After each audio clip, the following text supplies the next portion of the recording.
Anteriormente se decía que la barrera mucosa gástrica estaba integrada por la capa mucosa alcalina. Se hablaba todo al respecto, ¿no? Pero posteriormente se ha estudiado mejor y se ve de que la barrera mucosa gástrica tiene varios integrantes, varios factores. Y la capa muscular o mucosa, la capa mucosa alcalina es un factor de protección. Dicho sea de paso, no hay una definición para determinar qué cosa es la barrera mucosa gástrica. Entonces, una aproximación es que la barrera mucosa gástrica viene a ser la propiedad que tienen las células de la mucosa gástrica de resistir la agresión del ácido. Eso es barrera mucosa gástrica. Pero no es una definición ya final. Son ensayos de explicar. Entonces, el primer factor de la barrera mucosa gástrica, repito, es la capa mucosa alcalina. El segundo factor que es muy importante es la renovación celular. Ya ustedes saben de quién depende la renovación celular. Excelente. De las células indiferenciales, de las células mucosas del cuello, de las células fotopotenciales, de las células madre, la misma jerarquía. ¿Ya? Bien, también depende del flujo sanguíneo. Si no hay un buen flujo sanguíneo, ¿cómo se va a producir la mitosis celular? ¿Cómo se va a producir la regeneración de la mucosa? Tiene que haber una buena oxigenación. Por esa razón es de que aquella persona que sufre del estómago, no una gastritis crónica, atrófica, como quiera, y fuma, está mal pues. La nicotina lo que hace es producir una vasoconstricción, una deficiencia del flujo sanguíneo, entonces esa persona no se va a curar. Si sufre de úlcera gástrica, menos. Entonces es importante pues esto, el flujo sanguíneo. Factores químicos y hormonales. Dentro de los factores químicos, la misma acidez gástrica tiene un control de la secreción gástrica. O sea que cuando el pH del jugo gástrico está alrededor de 2.5, comienza ya a disminuir la producción de gastrina. Escuchen bien, cuando el pH de la secreción gástrica está ya por debajo de 2.5, eso causa una inhibición de la secreción de gastrina. Mientras más ácido sea, más inhibición de la secreción de gastrina. Y si no hay gastrina, no va a actuar sobre su receptor gastrínico y por lo tanto va a disminuir la producción del calcio. ¿Me entienden? Muros, no me entienden nada. Bueno, entonces, dentro de los factores químicos está eso. ¿Ya? No, pero no me puedo dar tranquilo, como dice el tema de nivel pila que no funciona la jaraneta. Ya, lo que quiero decirles es esto, de que cuando el pH está por debajo de 2.5, comienza a inhibirse la producción de gastrina. Y si esta producción de gastrina comienza a disminuir, esta estimulación también comienza a disminuir, porque ya va a haber poca gastrina y por lo tanto este estímulo no va a haber, o sea, va a disminuir la liberación de calcio y por lo tanto va a disminuir la estimulación de la proteína oquinada y por lo tanto va a disminuir la producción de hidrógeno. Ese es el mecanismo. Bien. ¿Preguntas? Ahí está una pregunta interesante de la señorita. ¿Sucede lo mismo con la acetilcolina? ¿Qué dicen ustedes? Ya, no sucede lo mismo porque este es un receptor específico para la acetilcolina. O sea, la gastrina no actúa sobre el receptor muscarínico o viceversa. La acetilcolina tampoco actúa sobre el receptor gastrínico, son específicos. Por eso, si disminuye la gastrina, solamente va a disminuir el estímulo del receptor gastrínico, nada tiene que hacer con la acetilcolina. ¿Ya? Bien.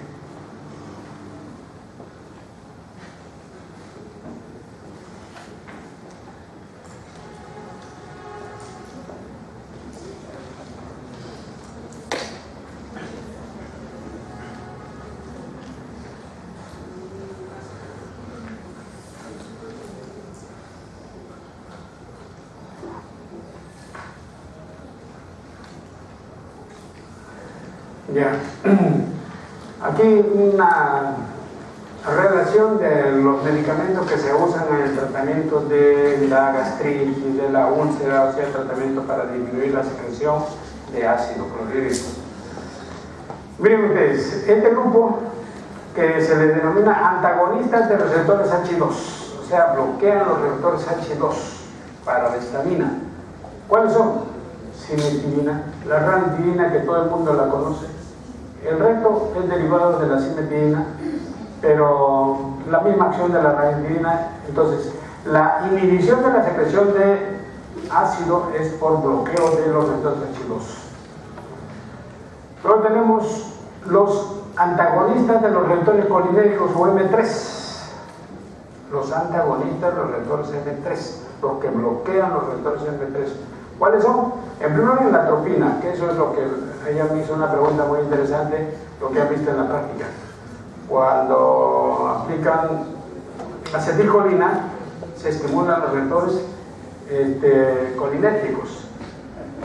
Y si a esos receptores colinérgicos, o digamos, a ese intestino que se le ha aplicado acetilcolina, se le agrega atropina, la atropina bloquea el receptor para la acetilcolina.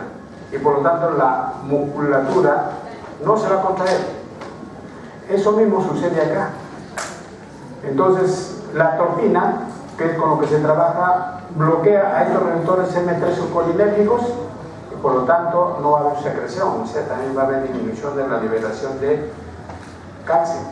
Bien, luego tenemos otra cosa que también ustedes seguramente han escuchado, que es los antagonistas de la bomba de hidrogeniones. Estos llamados antagonistas, o sea, bloqueadores de la bomba de hidrogeniones, ¿no?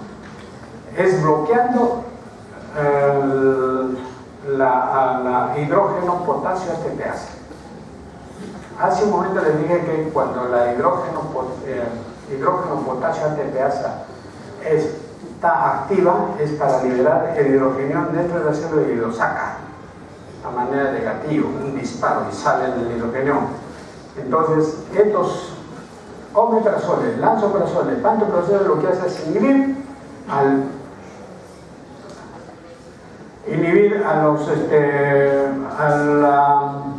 hidrógeno potasio ATPasa, o sea, esto.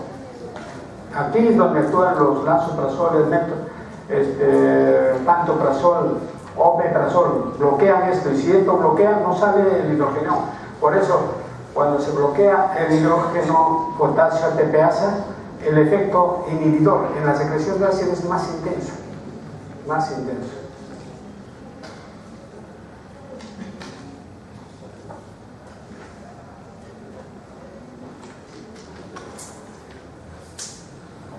Bien, ahora la fase de la secreción gástrica se produce en tres fases, lo que se llama fase cefálica, fase gástrica y fase intestinal. Acá tenemos la fase cefálica, en donde interviene un mecanismo nervioso expulsivo. Eso es lo que les decía en la primera clase, que esto era patrimonio de Pavlov, que decía que cuando se estimula el parasimpático va a causar una estimulación de la secreción gástrica. ¿Sí? Eso es así. ¿Y qué estimula el nervio vago? El olor, el gusto de los alimentos, la masticación, ¿no? La deglución, la hipofuncción. Todo esto va a actuar sobre el núcleo dorsomedial del vago y va a causar una estimulación en la producción de ácido clorhídrico, ¿no? Porque libera acetilcolina en la célula parietal, y también vemos de que va a producir la liberación del liberador de la gastrina, que va a actuar sobre la célula G para producir gastrina, y esto también actúa en última instancia sobre las células parietales para la producción de hidrogeniones. Resumen, en la fase cefálica solamente interviene el mecanismo nervioso, ¿ya? Nada más.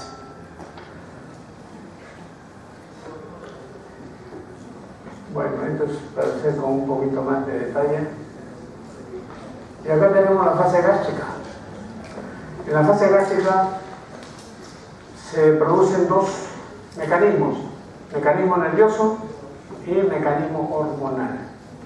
El mecanismo nervioso, vemos ya sea por el nervio vago, que ya ustedes saben, actúa sobre la célula que es la liberación de gastrina, que va a liberar ácido clorhídrico sobre las células parietales, o la presencia del alimento en el estómago distiende el estómago y eso produce activación de los receptores mecánicos y eso da lugar a que se produzca por mecanismo reflejo la liberación de hidrogeniones. O sea, en resumen, en la fase gástrica hay dos mecanismos, mecanismo nervioso y mecanismo hormonal. El mecanismo hormonal es por la presencia y la acción de la gastrina. Entonces, ¿cómo se produce la liberación de gastrina? Por efecto del vago y por la distensión. Da lugar a la liberación de gastrina. Y ese es el control hormonal.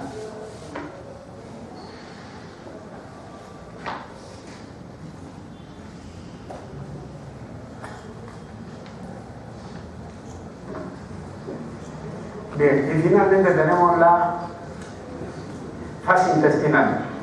La fase intestinal se produce cuando el alimento pasa del estómago al duodeno, o sea, como consecuencia del vaciamiento gástrico. Entonces, la presencia del alimento en el duodeno va a producir dos mecanismos. Uno, un mecanismo nervioso, que la distensión del duodeno pone en acción a los mecanismos de distensión nerviosos que por ese llamado reflejo enterogástrico va a actuar sobre el estómago y produce una disminución o una inhibición del plexo mientérico, ¿no? Disminuyendo la motilidad del estómago, por un lado. Por otro lado, el efecto hormonal, la presencia de alimentos como lípidos, carbohidratos y pH bajo, como es la acidez del contenido duodenal, va a producir la liberación de secretina. La presencia de lípidos, el efecto inhibidor gástrico y también la liberación de colecistoquinina.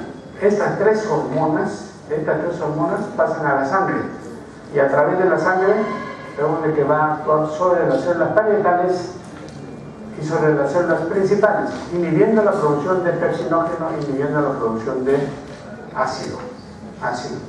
Entonces, de esta manera vemos la fase intestinal.